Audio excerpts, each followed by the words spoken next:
Hey everybody, how you doing? What's going on? It is me, Timmésha Burgess, creator of this here Fireside Chats for Global Women because turning pain into power is sexy.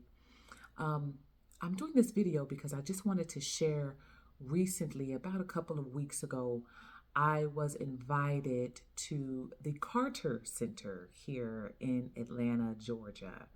I'd never been to the Carter Center, an amazing center that does amazing work, and the people that are sitting around the tables at that center are dynamic fucking people, men and women, or whatever pronouns they like to use for themselves.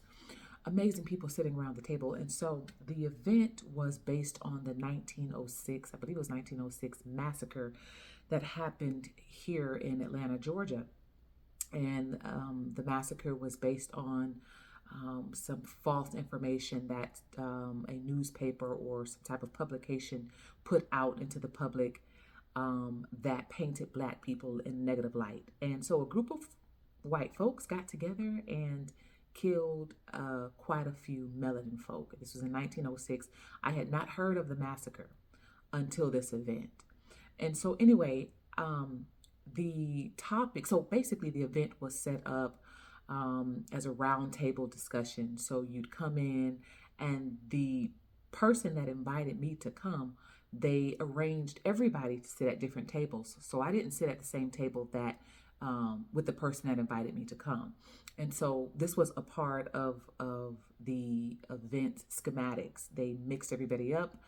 They set you at a completely different table than the folks that you may have come with, so that you could have these very radical discussions about race and racism and discrimination. And some of the questions that were out, I want to go get the brochure, so hold on for me one moment. I'll be right back. Okay, I'm back. So here's the brochure of the event, How to Equitable Dinner. And real talk, real stories, real action, which is exactly what the event was about. And so some of the questions that were asked were, here's a page where courageous dialogue. And some of the questions that we discussed at our tables, at our individual tables, I think our tables were made up of about, each table was made up of about 7 to 8 people. And there were quite a few tables. I can't remember how many, maybe 14 tables in the room. The Carter Center is a huge, huge center. And so so each table was made up of about 7 or 8 people. And the questions were, share your name.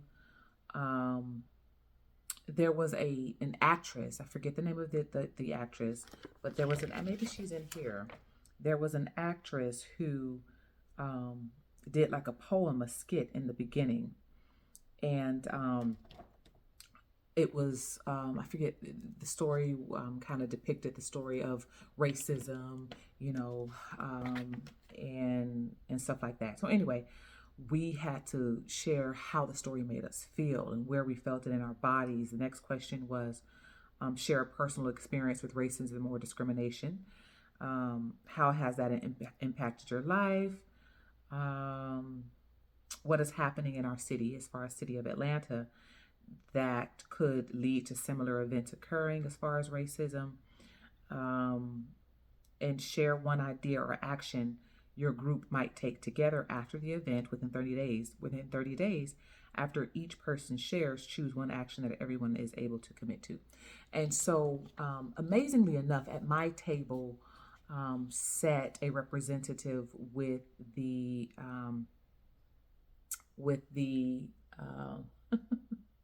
the mayor's office, Vanessa. Vanessa, I forget her last name. Vanessa, if you're ever watching this, forgive. So yeah, Vanessa sat at our table. You can probably Google the Atlanta City Mayor's office. Look Vanessa up and find out who she is. But she actually sat at my table, and it was amazing because I've actually reached out to the mayor's office a few times with some things that I wanted to share about the work that I do in humanitarian efforts in mental health and women and girls and reproductive health and all that good stuff. And so it was amazing to get to meet her and share some dialogue with her. But I wanted to put this video out because by the end of the night, each table had to send a representative on stage to discuss some of the things that our table discussed. Now, each table had a host, and the host was a member of the Carter Center. And so our host, Beth, if you are ever watching this, thank you so much for who you are and what you do. She was an amazing host who was able to really steer and guide some of our conversation without, inhibiting some of the things we may have wanted to say that was not politically correct. And the not politically correct person, that would be I. That would be me. And so, amazingly though, each of the table's hosts had to go up to the stage and discuss what the table talked about, what were some main takeaways, and what were some things that the Carter Center should look into being involved in, not just in Atlanta, but globally on an international scale.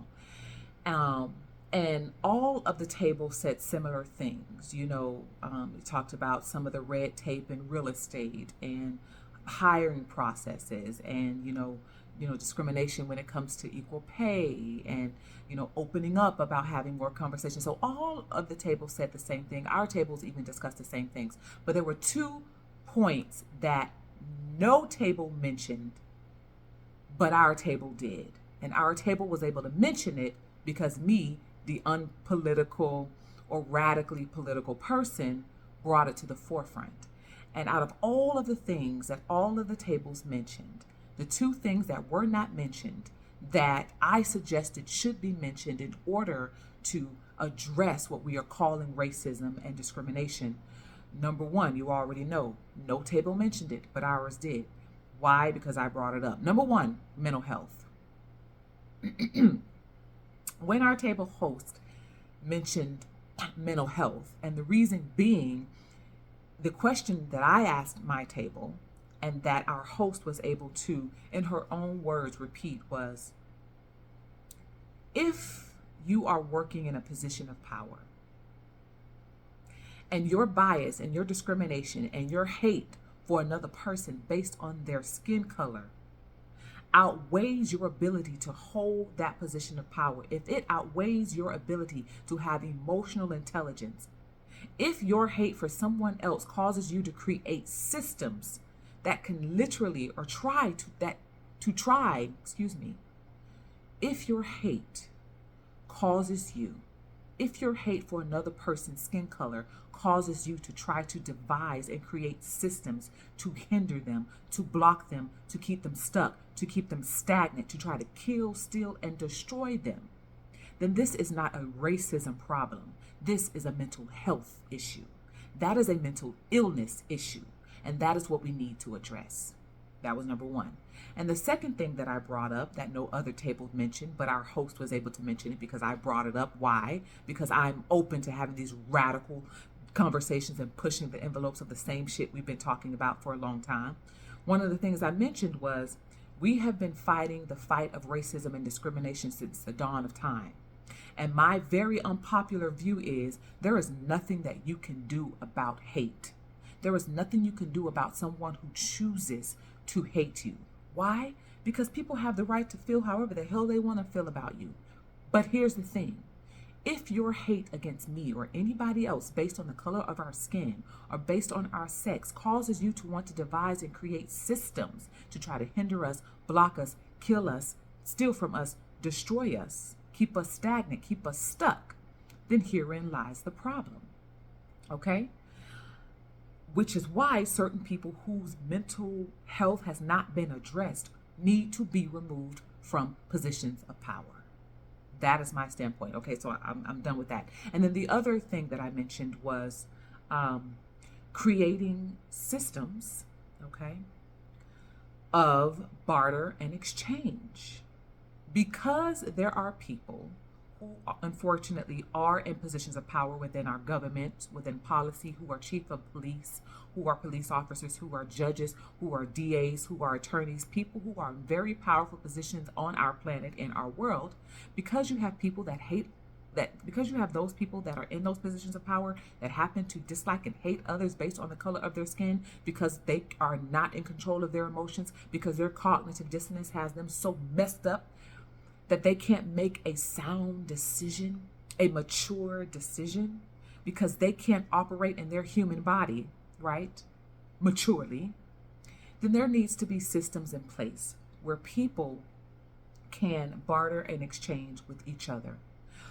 I am done with trying to convince people or a group of people or persons to accept me, to like me, to speak to me, to invite me to the table, because they have difficulty seeing past my avatar body.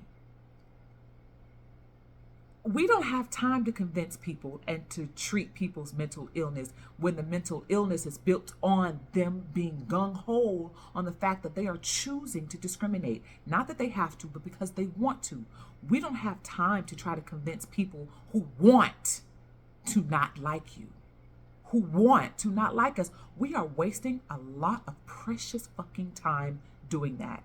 Hence the realities we see in our world. We've been fighting this fight for a long time. And part of my contributions were, this is a never-ending battle because we are fighting against people's free will to choose to hate. But in the case that you choose to hate, in the case that your hate interferes with your ability to make adult decisions, interferes with your ability to hold a position of power, then you must be removed, because you are not in control of your emotions. You are not in control of your mind. You are sick. Okay?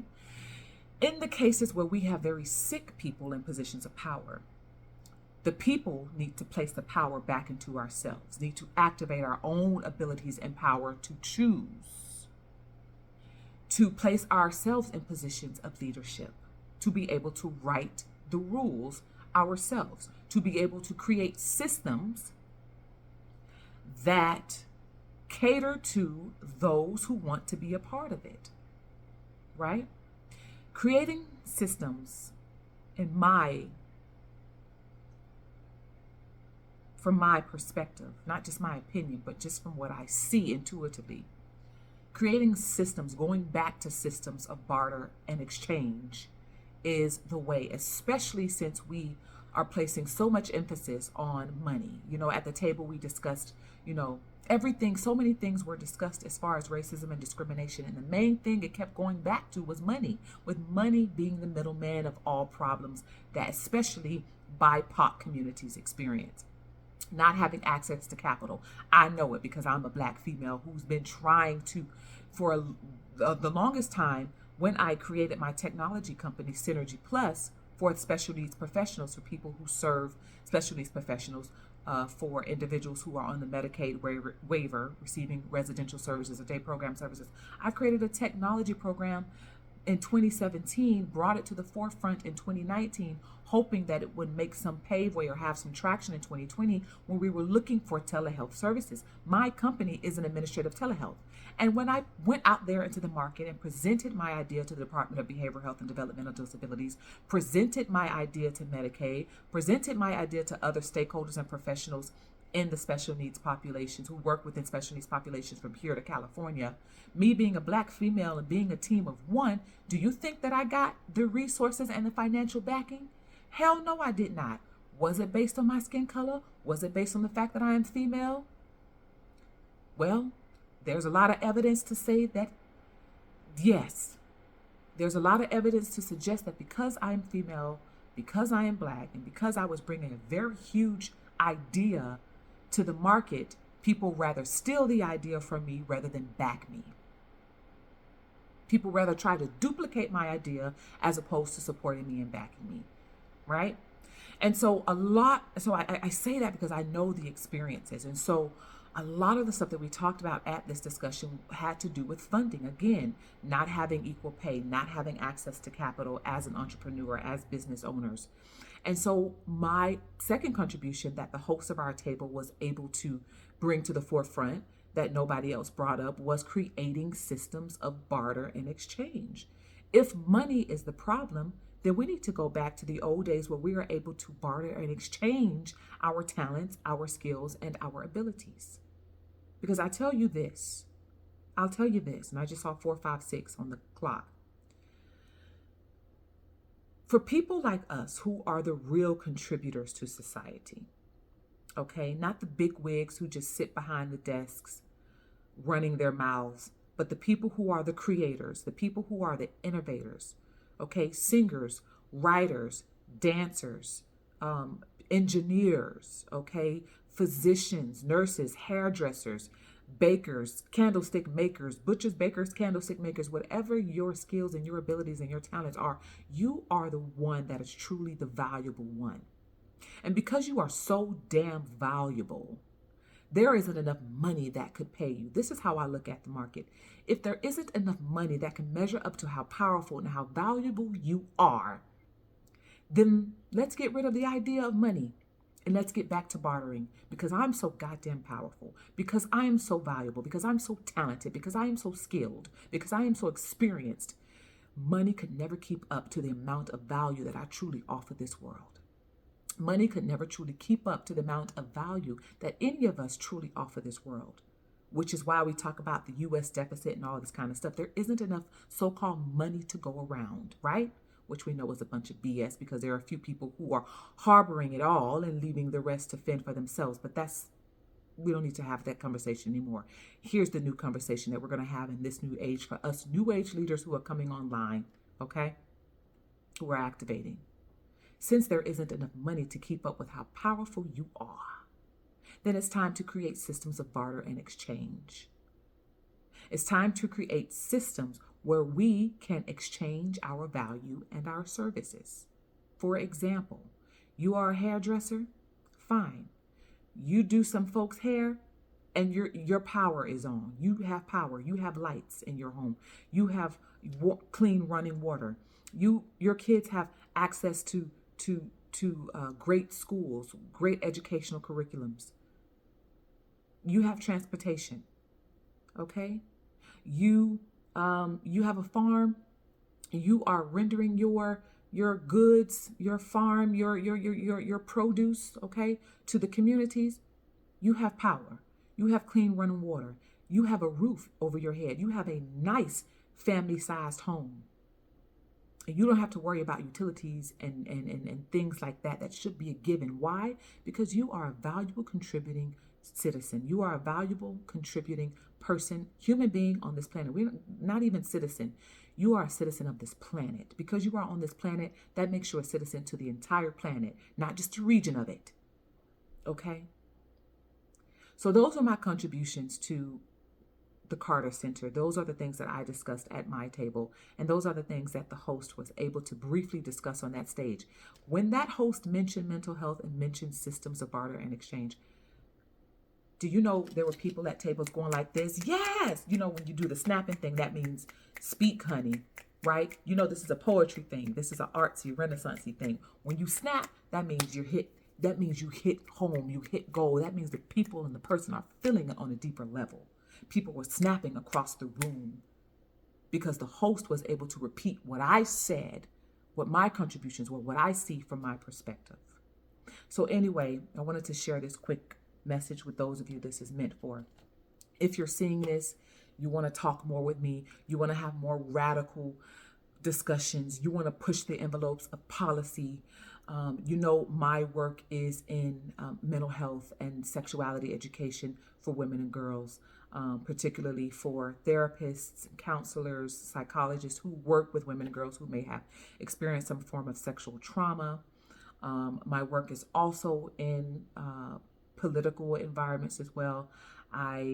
Part of my mission is lobbying for sexual health education in public and private sectors, and also lobbying to bring more ideas like this to our world so that we too may thrive and sustain and develop sustainable development goals. This is what sustainable development looks like, creating these systems of barter and exchange. These are my ideas. Somebody said to me, you should run for office. This was some years ago. And I remember frowning at that idea. When I look around and I see the buffoonery that goes on in policy and politics, I get so pissed off and I say, I can't do it. But if not me, and if not those of you who have been given these ideas to bring to the forefront, then who? So will I consider running for politics? Am I considering running for office at some point? I am strongly considering it. What that looks like, where that will be, when that will be, I do not know. But if there are those of you out there who have been watching me for some time, maybe you've read some of the articles I've written, maybe you've read my book, maybe you've listened to some of my content here on YouTube, maybe you follow me on Instagram, maybe we're connected on LinkedIn, I don't know. But if you like and are feeling who I am and what I talk about and what I am about, reach out to me, TimméshaBurgess.com. You can fill out a contact me form, or you can email me at TimméshaBurgess@gmail.com, okay? Reach out to me. Let me know. Hey, say, Timmésha, I will back you if you run for office. I will back you. Why? Because I like the perspectives you bring. And you know, if I decide to run for some sort of office, I can't do it alone. There has to be a team of us that move together as one. Okay? So anyway, thank you all for who you are. Thank you for subscribing here on Fireside Chats for Global Women. I've been doing Fireside Chats for some time. I've been around since 2018. So this has been a long journey of evolution, even for me. So anyway, I wanted to share that. Reach out to the Carter Center. See how you can get involved. See how you can volunteer. Beth, I don't have her last name with me now. It slips my mind. Please forgive me. But we are connected on LinkedIn. She is one of the stakeholders at the Carter Center. I think she's been with the Carter Center 15 plus years, if I'm not mistaken. So reach out to the Carter Center. Let them know that that you may want to volunteer, that you may want to get involved, and let them know that I sent you, that I, Timmésha Burgess, sent you. Carter Center, thank you so much for all that you are doing. You're very powerful people who are pushing the boundaries of conversation. And we thank you for your contributions and your work. I'll see you all next time. If you're not subscribed here, what the hell are you waiting for? What are you waiting for? Love me like you do. Go ahead and subscribe here on Fireside Chats for Global Women. Follow me on Instagram, Timmésha Burgess. You can follow me on LinkedIn as well, Timmésha Burgess. And visit my website, TimméshaBurgess.com. Get your copy of Activate if you haven't already done that. And I'll see you all in the next video. Ciao for now.